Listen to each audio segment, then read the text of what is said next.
a huge problem in here at this stage, when your attention starts being stable for a while, it is that there's some kind of dullness and drowsiness.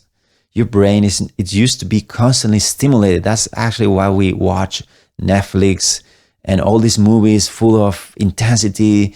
You listen to music in a very loud volume. Everything is so intense. When you go into social media and you see all these posts or in your feed, everything is like calling your attention. So our brain is incredibly addicted to this stimuli. So when you're doing this, you are making a detox on that. So what happens that your brain will start thinking, okay, there is nothing interesting, I shut down.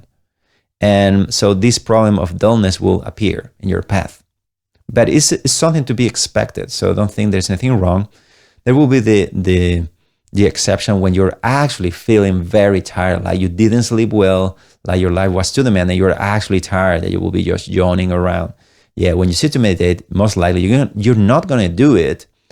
And that's okay. Don't force yourself hard. Just maybe that day, try to meditate, but when you fall asleep, you fall asleep. That's okay. But we're discussing on a day-to-day basis when you kind of have slept what you had to sleep, you're just in a normal state. Then when you sit to meditate in your stage 3, your attention start becoming more stable. This drowsiness and dullness will come and will remove your attention power. And you will feel like you are, as you were kind of closing your eyes, in the sense like you're losing not just awareness of your breath, losing awareness of everything else too. So how do you know if you're in stage 3? You continuously, moment by moment, you always know you are on the breath. To be fair, most of the session, don't think that it has to be like 100%.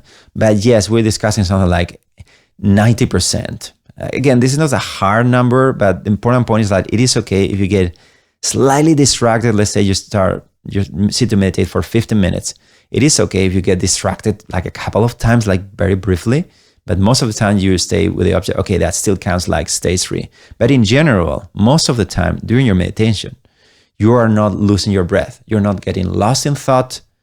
Doesn't mean thoughts will appear, but you don't follow them. So you don't get into the stories about the thoughts. You don't get into daydreaming about it. Thoughts will still appear like, maybe I should do this. Yeah, but you don't really follow it because you are following your breath. So there's a kind of like simultaneous experience in there, but you don't lose the awareness of your breath. That's the important point in here. And yeah, there will be other distractions that will also try to, I don't know, someone coming into the room or and then your mind will try to narrow down into this other new object or event, and that will completely take you out of the breath. Okay, that's not what you should be doing in stage 3. So in stage 3, you are all the time pretty much there. This is a reminder. This is the most important thing to get a simplistic summary of what this stage feels and what it is. Like you are with the breath almost close to all the time. And you know it because moment by moment, you will notice changes in your breath.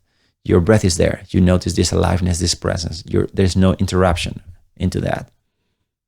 Although there may be more things in the background. So I want to do this exercise. This is something I end up using because there's so many.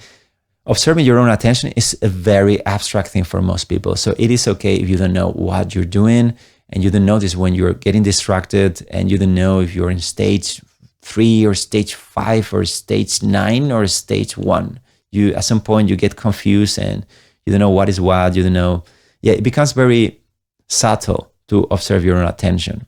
So that's okay.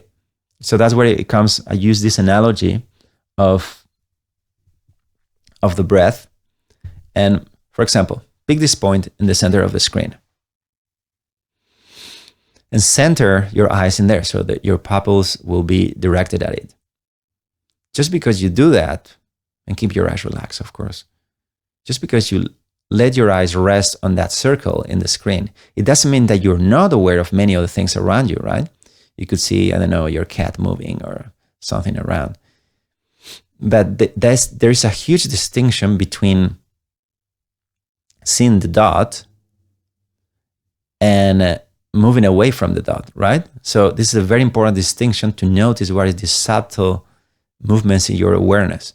So in stage 3, you may move still around your eyes, the center of your eyes somewhere, but even when your eyes, and do this as an exercise, you imagine that the center of your eyes, the center of your focus drifts away to some object around your screen or somewhere else. Yeah, but you never really lost connection with the circle. That's the important point in stage 3. You never really lost it. And this is a very subtle distinction. Most people would just, let's say in their meditation, change their attention to a different object, and they wouldn't notice they have lost attention to the object. So when you go back to the circle, it will feel like you're restarting again. Okay, as you know, this is more like stage 1 and 2, and that's okay. Stay there. Do it again and again. And at some point, this is like doing habits, like waking up at 6 a.m. every morning. You do every morning at 6 a.m. At some point, you get used to it and it happens. But when you don't do it regularly, you could be trying to wake up at 6 a.m. for the rest of your life and may never accomplish it. So in this case, that's what's important. Your meditation, you're over and over going back to the object. And at some point, that creates a sort of like momentum with your attention, like attention habits, let's call it, that your attention will still drift away as I'm discussing right now. This will be stage 3. The center of your eyes, the center of your focus may still drift away from the object. But at the same time, you know you never lost, in this case, the circle out of your field of vision. For this analogy with the circle to go, you shouldn't be thinking. If you start thinking about something else, your eyes may be empty, like when people are in the subway and they are staring at something, but they're not really seeing anything. You know, that sense that your look is empty.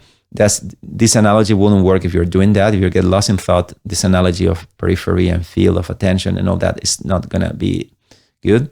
So the important thing here is that you are skillfully balancing your attention. It goes back. So there's no like, I lost the circle again. And you don't make a big deal and start telling yourself insults before you go back to the circle, right? This is crucial. You cannot really stay in stage 2 if you do that. So it's a very technical, quick, you're out, you come back. You come back. It's clean. There is no sense of negative feeling or disappointment on yourself because you didn't hit it. If you're serious about truly understanding meditation, not just the surface level mindfulness hype, but the deep, time-tested methods of the sages, I have a free course with real practical guidance waiting for you. And if you struggle to stay consistent with your meditation practice, join our free community for accountability, live online meditation sessions, and discussion circles that will keep you supported every step of the way. You'll find the link to join in the description or the comments below, so you will never have to do this alone. See you there.